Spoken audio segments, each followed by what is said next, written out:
what I am when I'm with him. A puppet.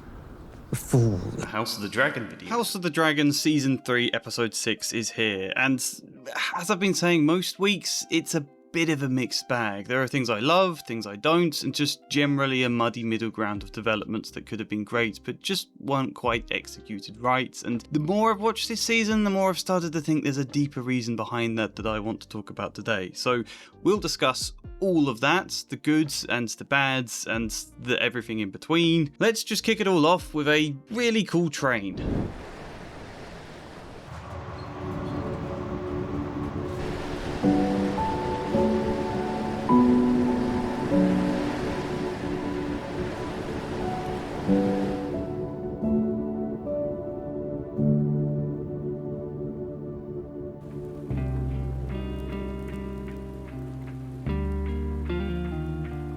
So let's start with something I really liked. Criston's death. I talked quite a bit about Criston last episode, so I don't want to repeat myself, but it's nice to see I was mostly proved correct. This glorious battle he was condemning himself to where he'd die a hero's death. Worthy of songs that Alicent will hear and weep tears enough to fill a plant pot. Reality had other ideas. The man fought well, no doubt. I was slightly confused by the Blacks committing this playing dead trick just to draw them in when they've outnumbered Criston's forces by 20 to 1, I think maybe even more than that after Gawain left. Was that necessary? Does it feel like the kind of manoeuvre the Northerners especially would go for? Maybe, considering what Criston's done to them, but how did Criston's scouts not notice the massive army so nearby? I can overlook those questions because it was a good fight scene that gave us a good emotional beat in the centre of the sequence where Criston thought he was getting his wish, thought his dreamy hopes of a glorious end were coming true after he dispatched so many men. There was like this brief ray of triumph for him before, nope, he's surrounded, hopelessly outnumbered, and worse, they won't even fight him. Just 3 sudden arrows and he's dead before he can so much as raise his sword. There's no glory here, and there's nothing at all romantic about the favour from Alicent he has wrapped around his hilt. You know, we cut straight to Alicent after this scene, and her mind is quite clearly occupied with other things. Her interest is solely on Helena and her baby. I don't think she's going to spare any real thought for Criston, who seems to have decided giving his life for her was something beautiful. But it kind of reminds me of like when I was 12 and there was this girl I fancied who was already in a relationship, and I'd watched an episode of Merlyn where King Arthur stayed sitting up all night awake because he loved Guinevere so deeply or something like that. And I remembered trying that myself as though it had proved to the world how much I loved this girl and it'd be romantic or something. I don't know, I was 12 and it was stupid, and after about an hour I went, what the hell am I doing? Go to bed. Criston reminds me of that, trying to convince himself there's love and romance here because it's all he's got going for him now, it's all that's left. I mean, he has carried this favour all this time, sure, but I don't think we've seen him get it out before. I don't think he's wrapped it around his sword before every battle, unless I'm blind, which is possible. It feels like something he's only really looked to once realising he's going to die, and he's started scrabbling for some kind of vague purpose to make his death actually mean something. I don't think his affection for Alicent runs half as deep as he wants it to. There's no great love, and in the eyes of the Blacks, all he is a criminal who has caused thousands of deaths and deserves to be cut down like a criminal. Nothing more. It's a very fitting end. I love it. I talked a lot last time about the themes of glory set against the reality of war and the tragedy of how many of Criston's own men get killed for absolutely nothing, which is my only real possible criticism here. The scene doesn't highlight the tragedy of their death in following Criston, just Criston's own death, but I get that because it would bloat the scene a little to extend it out further. What else did I like? Gawain and Darragh. I think Gawain is great. I like seeing him looking out for Darragh, who's caught in this awful but interesting position where he's a symbol of power without any himself. A pawn to be used, often as the women have been in Westerosi politics. It's interesting to see a different dynamic to that here, and to hear Ormond calling him Your Grace even as he gives him orders. I really like Darragh and Gawain. James Norton continues to kill it in the role of Ormond. Seeing him throw up after Gawain saves his life while he stood there dumbfounded was a perfect end to that sequence, I think. I don't know if it's just the smell that made him throw up, or his shock at how vulnerable he was, or if he's just generally inexperienced with actual combat beyond, stabbing defenseless people, but I don't know, but it worked well. A couple of final things that I liked. Rhaenyra getting cut by the throne, the scene with Hugh and Kat, actually. Perhaps it was a little straight to the point, but it's an important beat that is obvious when you think about it. Of course she's angry with Hugh, of course she feels abandoned. Even without this whole point of her brother dying and to the essay scene from a few episodes ago, she told him way back in season 1 not to go, but he did it anyway. And on the one hand, it's obvious why he did. Why the hell wouldn't he? This was his one shot at real safety and financial stability for his family at a time when they were starving. He did genuinely want that for Kat, but at the same time, he's been gone ages. He could have easily died. She thought he had died. Where would that have left her? She could have died in the time she was on her own. I think she's perhaps a little harsh to talk to him about it as glory hunting, but it's certainly true there's an aspect to this where Hugh has just wanted to feel capable, where he was disillusioned not just by how much he and his family were struggling, but by how helpless he felt to actually provide for her, to actually feel like, for want of a better words, a man, the Westerosi image of a man. It feels uncomfortable for him to not be able to do much in that situation, so he'd rather go off chasing the illusion of doing something than sit there with the troubling uncertainty that comes from being with her and being present through the struggle. I like this dynamic a lot. It feels very real and understandable from both sides, and feels like another step towards these dragon riders becoming very disillusioned in general. This was the one thing Hugh could argue this was all for, and suddenly that purpose feels stripped bare. So I liked all of that. Let's discuss a few other points. Fruit stalls, geese honking, traders shouting. 51% off World Anvil. Took it all for granted, didn't we? World Anvil! Yep, they are sponsoring this video. World Anvil is an online tool for game masters, for writers, for tabletop RPG players and world builders. An online tool for designing worlds, creating characters, chronicling history, planning and managing campaigns from a plethora of different games. My best friend uses it for our D&D campaign, I use it for planning my novel. Far better and easier than the scraps of random A4 paper stuffed into a drawer that used to constitute my creative process. Not only can I keep everything in one place where I can easily edit anything I want to, but I can create timelines, hyperlinks branching off to specific characters or articles, family trees, a billion other things. You can even link them all to maps, like here's this basic map I made years ago. If I click on the character Tess, it sends me straight to her page where everything is redacted, and that's like the most basic thing you can do with your maps. There's other creators whose world building looks so much nicer than mine. There's a whole community network on World Anvil if that's your thing. There's so many different cool features for everything you may possibly need. In general, there's been lots of great updates recently, making the interface even simpler and smoother than it already was. World Anvil is great. I am genuinely passionate. I hope you can hear that. And if you desire, if you crave, if you call to the heavens for a 51% discount, then use the code TREE, or click the link in the description or the pinned comment. And if you just want to try out the free version, then go for it. There's no time limit. Test it out for as long as you want. World Anvil. Now, this may start off sounding like quite a harsh criticism, but bear with me because the point will expand.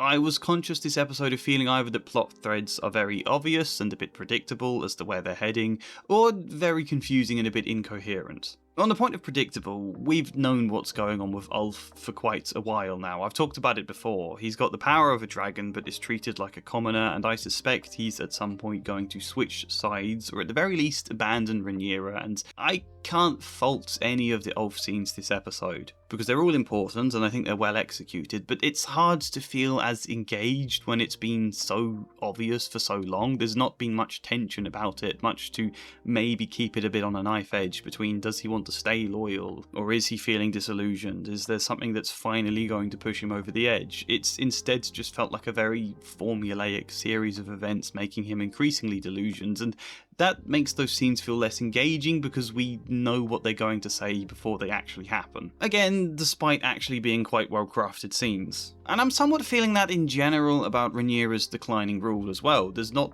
much tension, no real glimpses of possible triumph, of a sense of maybe she's going to get a grip on things. It's just a steady stream of stuff getting progressively worse on almost all accounts, and her not even noticing half of it. And the one possibility I thought maybe could save her from that, maybe inject a little doubt into whether the trajectory of her rule is going to keep declining would be Corlys returning with his men to help sort of save the city and shore things up a bit. But it now appears that's not going to happen. He was either killed or captured at the end of this episode. I'm a little confused about that. I don't know how these people wandered so easily into the heart of his camp and just took him. It is possible I missed something there at the end. My baby was crying at the time, and I haven't watched it. I record this like 20 minutes after I finish watching the episode because I've got to get these videos out as quick as I can, otherwise they die in the algorithm, although they've not been doing great anyway. But beside the point, this episode does again feel like tightening things a bit more. Like, tension is supposed to be rising, things are getting a little bit worse, stuff is boiling to the top, but it's going quite slowly in that now compared to how it was the last few episodes. The pace of this tension isn't ramping up as fast, and I think that kills a little bit of the momentum. We've already built up a lot around the Ormond versus Rhaenyra tension last episode, built up the sense Rhaenyra is getting pulled more and more to using Dragonfire, and now we're doing that again, just a little bit slower than last time.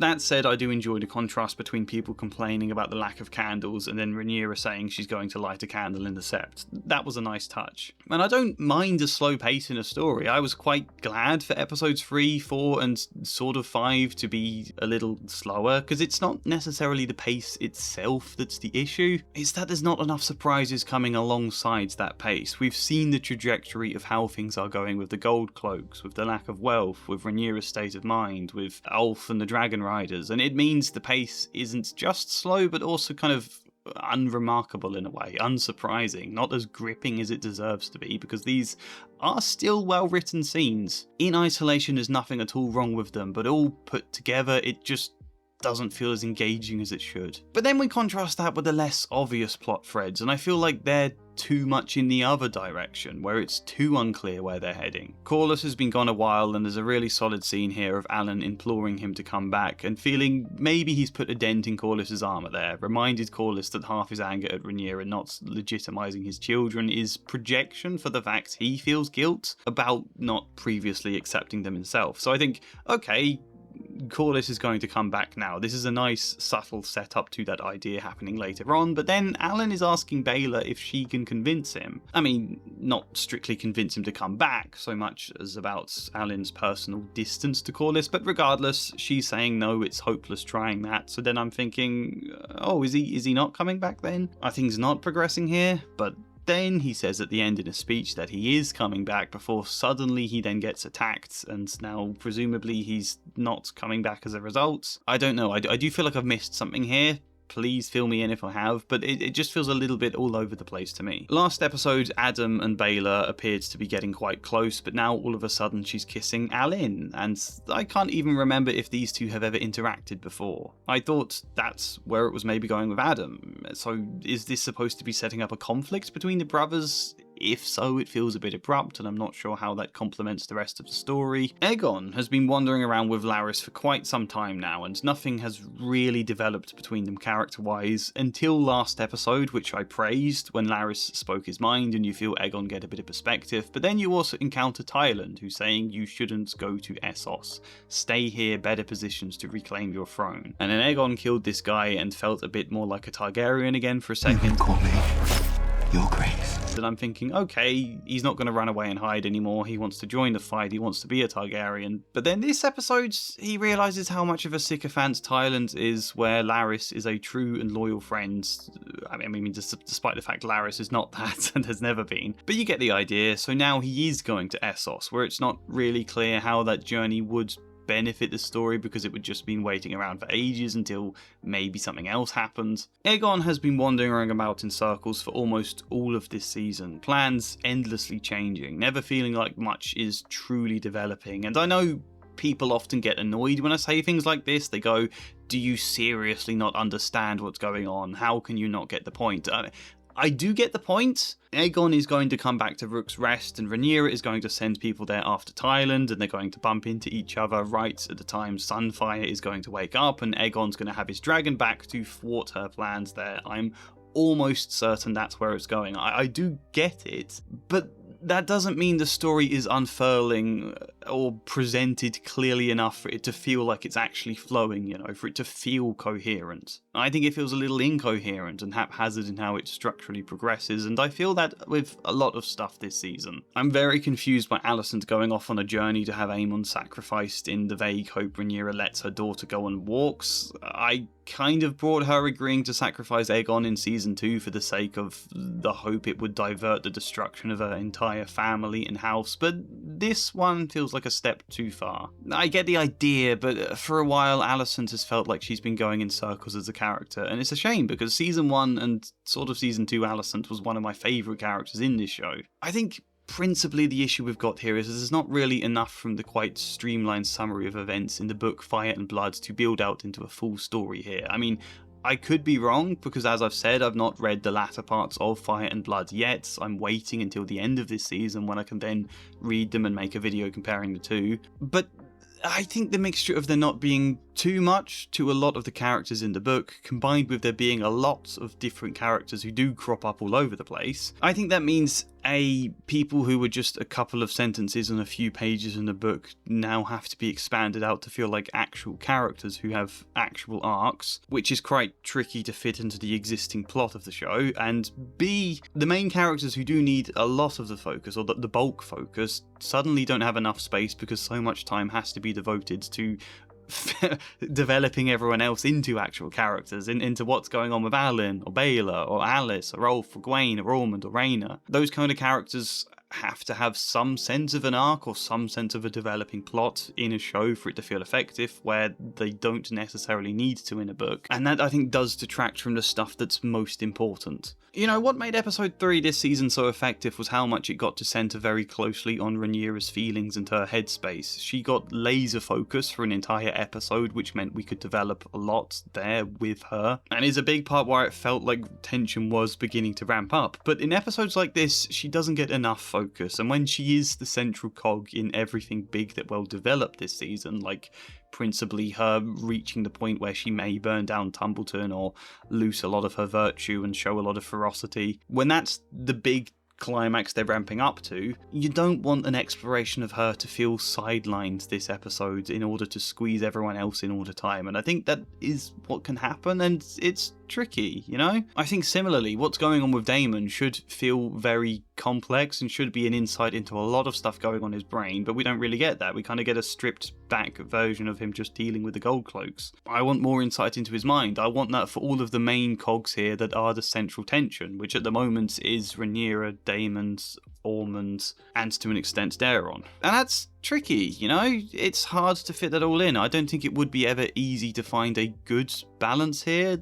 I don't actually know what the answer is to that criticism. I think it does make this show, and this season in particular, where so much has kept expanding out, inevitably a little bit flawed and a bit messy, but I still really enjoy it. When it gets things right, this show is great. I'm having a good time in general, but let me know what you think. Comment your thoughts, good or bad. Like the video if you liked it. Feel free to join my Patreon as a free member. I mean, you can obviously have a paid membership there if you want, but even just joining for free will alert you about my new videos. YouTube hasn't really been recommending them at all this month, despite there being a lot I've released that I know a lot of people are really keen to see. So just joining Patreon as a free member will notify you about them properly in a way YouTube doesn't really do anymore, but yeah. Otherwise, hopefully see you next time. And as ever, a special thank you goes to Flying Spider, Luke Gore, Michael Gallagher, Emery, Faithy, DQM, Kinesthetic, Maury, Sebastian, Alicia, Chad Bramwell, and Joshua C. Follier. Thank you.